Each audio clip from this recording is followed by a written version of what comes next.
Hello दोस्तों, बैलिज्म academy YouTube channel में आपका फिर से बहुत बहुत स्वागत है। दोस्तों, आज के इस वीडियो में हम जीके के मोस्ट इंपॉर्टेंट क्वेश्चंस को सॉल्व करने वाले हैं। ये क्वेश्चंस वो क्वेश्चंस हैं जो कि बार बार एग्जाम्स में पूछे जाते हैं या फिर जिनके आने की बहुत ज़्यादा संभावना है। तो अगर आप super TET, UP TET, UP PET, UP BEd entrance, लेखपाल, एसएससी या फिर किसी भी कॉम्पिटेटिव एग्जाम की तैयारी कर रहे हैं तो ये क्वेश्चंस आपके एग्जाम के लिए अति महत्वपूर्ण है।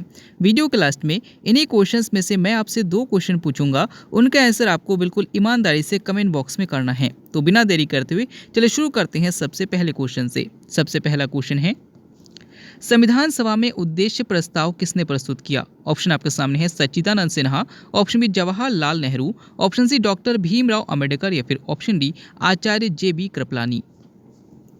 इसका सही आंसर हो जाएगा option B doctor Jawaharlal Nehru. दोस्तों याद रखें कि संविधान सभा में उद्देश्य प्रस्ताव 13 दिसंबर 1946 को जवाहरलाल नेहरू के द्वारा प्रस्तुत किया गया था। अगर आपसे पूछा जाता है कि संविधान सभा की पहली बैठक कब हुई थी, तो 9 दिसंबर 1946 को हुई थी। दूसरी बैठक 13 दिसंबर 1946 को हुई थी और तीसरी बैठक जो हुई थी वो 13 दिसंबर 1946 को हुई थी और इसी तीसरी बैठक में ही उद्देश्य प्रस्ताव जवाहरलाल नेहरू जी के द्वारा लाया गया था। अगला क्वेश्चन, राजेंद्र प्रसाद को देश रत्न की उपाधि किसने दिया? ऑप्शन आपके सामने महात्मा गांधी, ऑप्शन बी वल्लभ भाई पटेल, ऑप्शन सी राजा राम मोहन राय या फिर ऑप्शन डी अली जिन्हा। इसका सही आंसर हो जाएगा ऑप्शन ए महात्मा गांधी। तो याद रखिएगा कि डॉक्टर राजेंद्र प्रसाद को देश रत्न की उपाधि महात्मा गांधी के द्वारा दी गई थी। अगर आपसे पूछा जाता है कि महात्मा गांधी को महात्मा की उपाधि किसके द्वारा दी गई थी, तो याद रखिएगा कि रविंद्रनाथ टैगोर जी के द्वारा दी गई थी। अगर आपसे पूछा जाता है कि रविंद्रनाथ टैगोर को गुरुदेव की उपाधि किसके द्वारा दी गई थी, तो महात्मा गांधी जी के द्वारा दी गई थी। अगला क्वेश्चन, भारत सरकार का प्रथम विधि अधिकारी कौन है? ऑप्शन आपके सामने है भारत का मुख्य न्यायाधीश, ऑप्शन बी संघीय विधि मंत्री, ऑप्शन सी भारत का महान्यायवादी या फिर ऑप्शन डी विधि सचिव। इसका सही आंसर हो जाएगा ऑप्शन सी भारत का महान्यायवादी। तो याद रखिएगा कि भारत सरकार का प्रथम विधि अधिकारी जो होता है वो भारत का महान्यायवादी होता है। अगर आपसे पूछा जाता है कि महान्यायवादी के नियुक्ति का उल्लेख भारतीय संविधान के किस अनुच्छेद में है, तो याद रखिएगा अनुच्छेद 76 में है। अगर आपसे पूछा जाता है कि महान्यायवादी की नियुक्ति किसके द्वारा की जाती है, तो याद रखिएगा राष्ट्रपति के द्वारा की जाती है।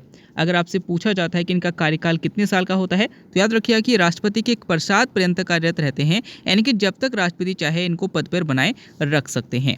अगला क्वेश्चन, प्रकाश के किस रंग का तरंग दैर्घ्य सबसे अधिक होता है? ऑप्शन आपके सामने बैगनी, ऑप्शन बी हरा, ऑप्शन सी लाल या फिर ऑप्शन डी पीला। इसका सही आंसर हो जाएगा ऑप्शन सी लाल। दोस्तों यहाँ पर आपसे पूछा गया है कि प्रकाश के किस रंग का तरंगदैर्घ्य सबसे अधिक होता है, तो लाल रंग का तरंगदैर्घ्य जो है वो सबसे अधिक होता है। और अगर आपसे पूछा जाता है कि सबसे कम किस रंग का तरंगदैर्घ्य होता है, तो याद रखिएगा कि बैगनी रंग का तरंगदैर्घ्य सबसे कम होता है। यहीं पर अगर आपसे पूछा जाता है कि किस रंग का प्रकीर्णन सबसे अधिक होता है, तो याद रखिएगा कि बैगनी रंग का प्रकीर्णन सबसे अधिक होता है और लाल रंग का प्रकीर्णन सबसे कम होता है। नेक्स्ट क्वेश्चन है, कौन सा हार्मोन रुधिर में शर्करा के स्तर को नियंत्रित करता है? ऑप्शन आपके सामने gibberellin, option B auxin, option C abscisic या फिर ऑप्शन डी इंसुलिन हार्मोन। इसका सही आंसर हो जाएगा ऑप्शन डी इंसुलिन हार्मोन। तो याद रखिएगा कि इंसुलिन हार्मोन हमारे बॉडी में शुगर की मात्रा को कंट्रोल करता है। अगर आपसे पूछा जाता है कि इंसुलिन हार्मोन किस ग्रंथि से निकलता है, तो याद रखिएगा कि ये अग्न्याशय ग्रंथि से निकलता है और अग्न्याशय ग्रंथि की गड़बड़ी होने पर हमें शुगर की प्रॉब्लम हो जाएगी। अगर आपसे पूछा जाता है कि विश्व मधुमेह दिवस कब मनाया जाता है, तो याद रखिएगा कि 14 नवंबर को विश्व मधुमेह दिवस मनाया जाता है। अगला क्वेश्चन, उपभोक्ता सुरक्षा अधिनियम कब पारित किया गया? ऑप्शन आपके सामने 1965 में, ऑप्शन बी 1985 में, ऑप्शन सी 1996 में या फिर ऑप्शन डी 1986 में। इसका सही आंसर हो जाएगा ऑप्शन डी 1986 में। तो याद रखिएगा कि उपभोक्ता सुरक्षा अधिनियम 1986 में पारित किया गया था। अगर आपसे पूछा जाता है कि राष्ट्रीय उपभोक्ता दिवस कब मनाया जाता है, तो याद रखिएगा कि 24 दिसंबर को राष्ट्रीय उपभोक्ता दिवस मनाया जाता है। अगला क्वेश्चन, किस संवैधानिक संशोधन द्वारा पंचायती राज संस्थाओं को संवैधानिक स्तर प्राप्त हुआ? ऑप्शन आपके सामने है 73वां संशोधन, ऑप्शन बी 71वां संशोधन, ऑप्शन सी 74वां संशोधन या फिर ऑप्शन डी इनमें से कोई नहीं। इसका सही आंसर हो जाएगा ऑप्शन ए 73वां संविधान संशोधन। तो याद रखिएगा कि 73वां संविधान संशोधन 1992-93 में हुआ था और इसी के तहत भारतीय संविधान में 11वीं अनुसूची को जोड़ा गया था जो कि पंचायती राज से संबंधित है और इसी के तहत टोटल 29 विषयों को जोड़ा गया था। इसी प्रकार से 74वां संविधान संशोधन जो हुआ था इसके तहत 12वीं अनुसूची को जोड़ा गया था जो कि नगर पालिका से संबंधित है और इसके तहत 18 विषय को जोड़ा गया था। नेक्स्ट क्वेश्चन है सिट्रस कैंकर क्या है? ऑप्शन आपके सामने है नींबू की एक प्रजाति, ऑप्शन बी नींबू का एक प्रसिद्ध कीट या फिर ऑप्शन डी नींबू का एक रोग या फिर ऑप्शन डी इनमें से कोई नहीं। इसका सही आंसर हो जाएगा ऑप्शन सी नींबू का एक रोग। तो याद रखिएगा जो सिट्रस कैंकर रोग है ये नींबू में होने वाला एक रोग है। अगला क्वेश्चन, निम्नलिखित में से कौन से दो ग्रह सहोदर भाई के रूप में जाने जाते हैं? ऑप्शन आपके सामने है बुध और शुक्र, ऑप्शन बी शुक्र और पृथ्वी, ऑप्शन सी बृहस्पति और शनि या फिर ऑप्शन डी अरुण और वरुण। इसका सही आंसर हो जाएगा ऑप्शन डी अरुण और वरुण। तो याद रखिएगा कि अरुण ग्रह और वरुण ग्रह को सहोदर भाई कहा जाता है। अगर आपसे पूछा जाता है कि पीला ग्रह किसे कहा जाता है तो बृहस्पति ग्रह को पीला ग्रह कहा जाता है। अगर आपसे पूछा जाता है कि काला ग्रह किसे कहा जाता है तो शनि ग्रह को काला ग्रह कहा जाता है। अगर आपसे पूछा जाता है कि लेटा हुआ ग्रह किसे कहा जाता है, याद रखिएगा कि लेटा हुआ ग्रह अरुण ग्रह को कहा जाता है। और अगर आपसे पूछा जाता है कि हरा ग्रह किसे कहा जाता है तो वरुण ग्रह को हरा ग्रह कहा जाता है।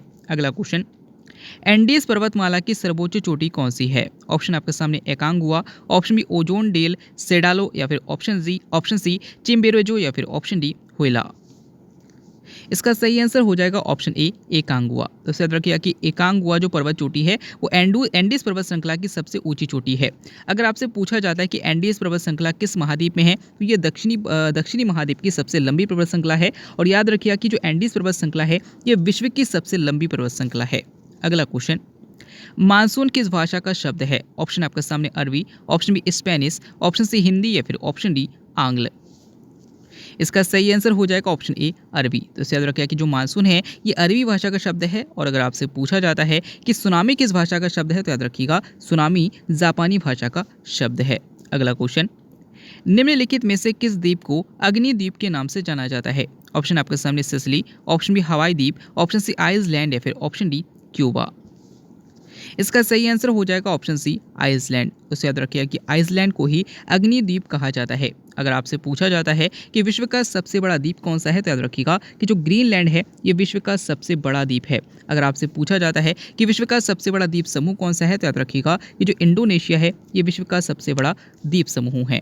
अगला क्वेश्चन, निम्नलिखित में से किस द्वीप का प्राचीन नाम सैंडविच द्वीप है? ऑप्शन आपके सामने फॉकलैंड द्वीप, option B Greenland, option C Hawaii द्वीप या फिर ऑप्शन डी तुवालू।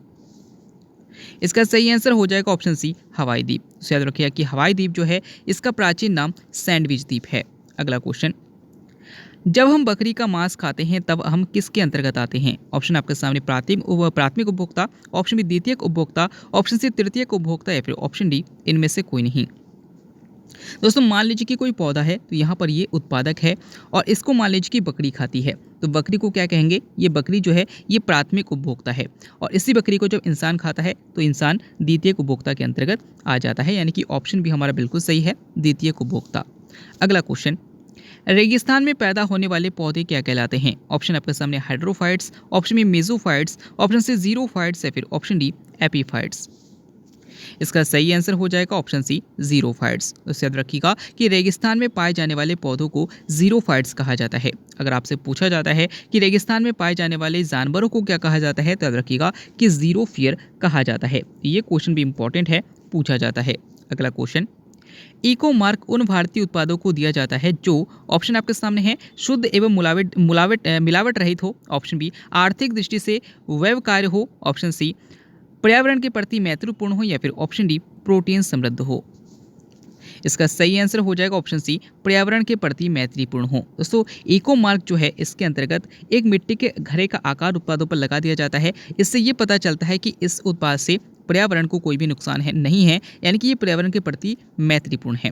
अगर आपसे पूछा जाता है कि इको मार्क स्कीम कब आई थी तो याद रखिएगा 1991 में आई थी। अगला क्वेश्चन, प्रथम विश्व पर्यावरण दिवस किस वर्ष मनाया गया था? ऑप्शन आपके सामने 1973 में, ऑप्शन बी 1972 में, ऑप्शन सी 1980 में या फिर ऑप्शन डी 1974 में।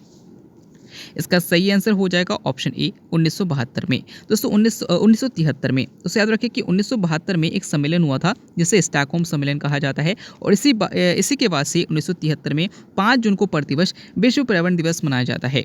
अगला क्वेश्चन, किस समूह के तत्व को सिक्का धातु कहते हैं? ऑप्शन आपके सामने है first A, option B first B, option C second A या फिर ऑप्शन डी थर्ड ए। इसका सही आंसर हो जाएगा ऑप्शन बी फर्स्ट बी। दोस्तों अगर आधुनिक आवर्त सारणी को देखा जाए इसमें फर्स्ट बी के जो तत्व होते हैं उनको सिक्का धातु कहा जाता है। अगला क्वेश्चन, भारत के भौगोलिक मानचित्र को कौन तैयार करता है? ऑप्शन आपके सामने है भारतीय भूवैज्ञानिक सर्वेक्षण, ऑप्शन बी भारतीय भौगोलिक सर्वेक्षण, ऑप्शन सी रक्षा मंत्रालय या फिर ऑप्शन डी भारतीय सर्वेक्षण।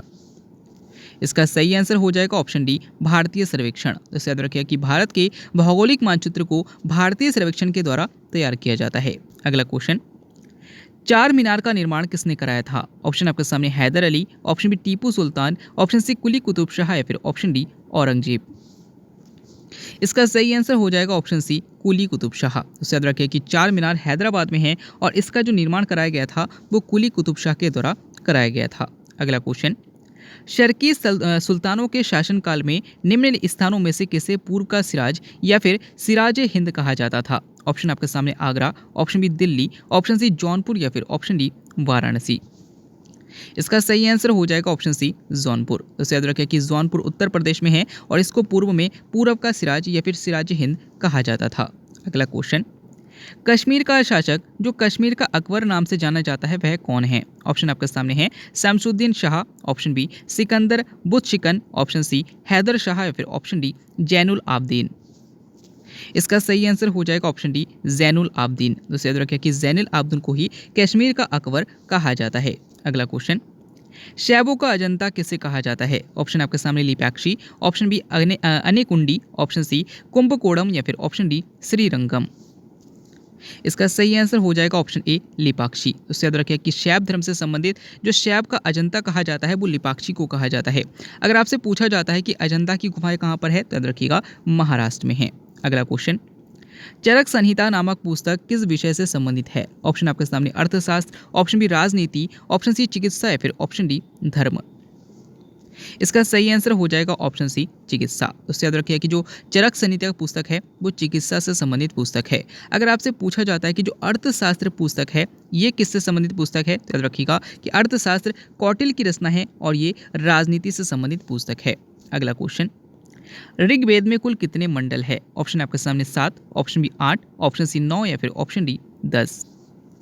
इसका सही आंसर हो जाएगा ऑप्शन डी 10। तो याद रखिएगा कि सबसे प्राचीन वेद ऋग्वेद है, इसमें 10 मंडल है और 1028 सूक्त है। तो ये भी आपसे पूछा जा सकता है, इंपॉर्टेंट है। अगला क्वेश्चन, अथर्व का क्या अर्थ है? यानी कि जो अथर्ववेद है इसके अंतर्गत अथर्व का क्या अर्थ है आपको बताना है। ऑप्शन आपके सामने पवित्र जादू, ऑप्शन बी यज्ञ, ऑप्शन सी स्तुति या फिर ऑप्शन डी दर्शन। इसका सही आंसर हो जाएगा ऑप्शन ए पवित्र जादू। तो याद रखिएगा कि जो अथर्ववेद है इसमें अथर्व का जो अर्थ है वो पवित्र जादू है। अगर आपसे पूछा जाता है कि किस वेद में जादू टोना टोटका का उल्लेख है तो याद रखिएगा अथर्ववेद में है। दोस्तों यहाँ पर हमारे क्वेश्चंस कंप्लीट होते हैं। अब मैं आपसे 2 क्वेश्चन पूछूंगा, उनका आंसर आपको बिल्कुल ईमानदारी से कमेंट बॉक्स में करना है। जिनमें सबसे पहला क्वेश्चन है कि ऋग्वेद में कुल कितने मंडल है और दूसरा क्वेश्चन है किस वेद में जादू टोना का उल्लेख है। दोनों क्वेश्चन का आंसर बिल्कुल ईमानदारी से आपको कमेंट बॉक्स में करना है। आज के वीडियो में आपके कितने क्वेश्चन सही हुए, साथ ही साथ आज का वीडियो आपको कैसा लगा कमेंट बॉक्स में जरूर बताइएगा। वीडियो अच्छा लगा हो तो वीडियो को लाइक कीजिएगा, चैनल को सब्सक्राइब कीजिएगा, अपने दोस्तों को शेयर कीजिएगा। मिलते हैं अगले वीडियो में, तब तक के लिए देखते रहिए, सीखते रहिए।